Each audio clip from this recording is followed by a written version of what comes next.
Okay, so I'm terrible at making videos. Instead, I'm just going to kind of mention the topics in here, and from there, I'm going to um, try to move quickly. There's a companion speedrun video to this. Watch it muted. It's about an hour and 23 minutes long that shows a normal workflow. Um, Incorporating every single detail that we're going to talk about here and showing you exactly how I resolve it. Um, and of course, there's an additional 5 hours of video addressing each topic.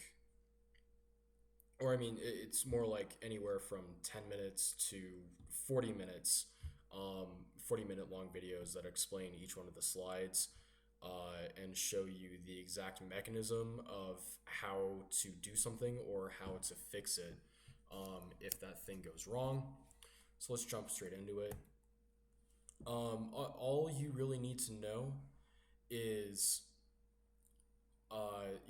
there's buttons inside of our studio for everything, but really these things are easiest to do from the command line.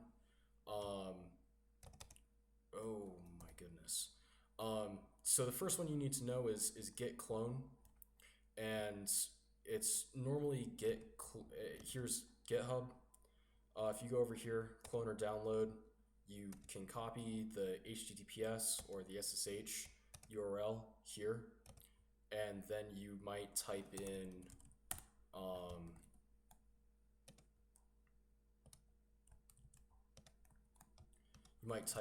git clone the URL, and you might want to specify the directory name after that. So like mixtures, it'll auto name the folder. That's how you get a copy off of GitHub. Git checkout -b.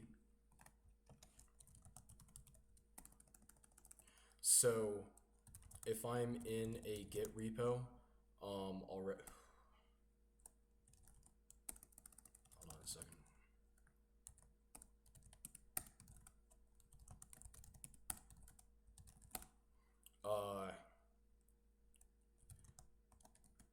First, let's talk about Git status.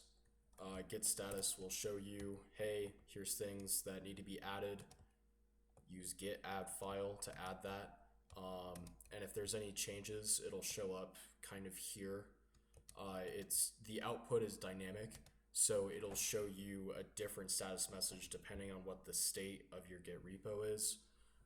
You can see right now that I'm on the branch new feature. If I wanted to switch to the main branch, I type in git checkout master.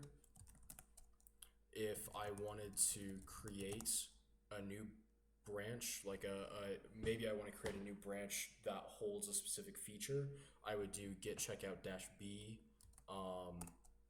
name of thing, and that'll automatically create the new branch, check it out for you.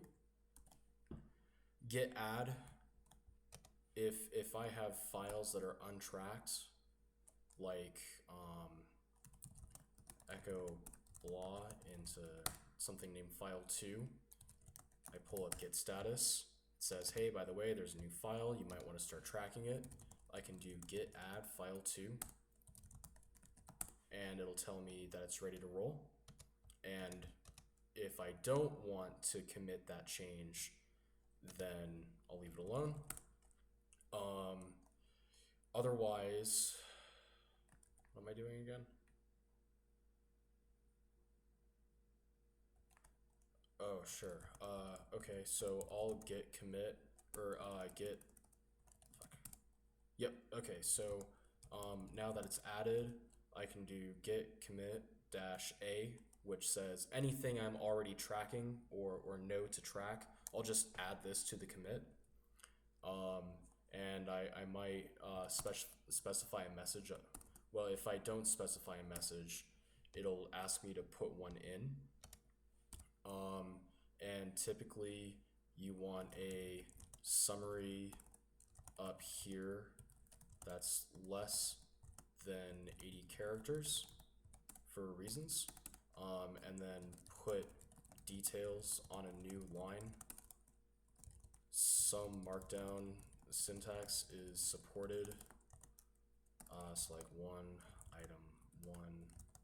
item two. I like to use a plus for added something or a minus for removed something. And you can structure this however you want, whatever you think is the most clear. If you want to just do something quick, you can do git commit dash m, which just says, oh hey, put a quote string, and I'll treat that as the commit message. So message here, right? Okay. So from there,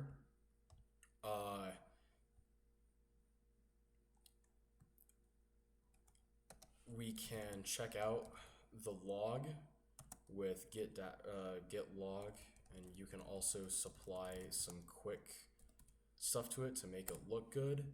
And this produces the three things at the top. It'll give you the commit, SHA-1 sum, or its unique ID. It'll tell you where different branches are in the ledger holding all of the commits, and it'll give you the message. In particular, if you just type in git log normally, it gives you the full history, scroll with J and K.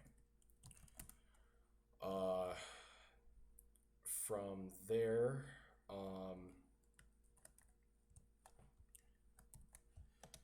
let's say I actually want to send this out to GitHub. I would do git push. When adding a new branch, you want to put -u and then the remote name followed by the name of the branch or the branch that you have locally that you want to send up. Otherwise, you can specify what remote you're sending it to with the remote name, and you can specify the branch if you want. If you don't specify the branch, it'll just assume you're trying to use the one that you're already working inside of. If you have a default branch, say it's named origin, and you're sending it to your main branch, which is like that, or maybe you've named it new feature, you can do that thing.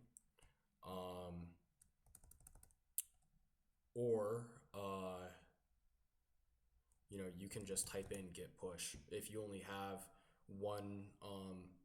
only one potential remote, a remote in this case is the remote repository on GitHub, and you can just type in git push and it'll take what you have locally and just send it out, once again assuming the branch, if you'd like. And we won't do that right now. So yeah, that's slide number one.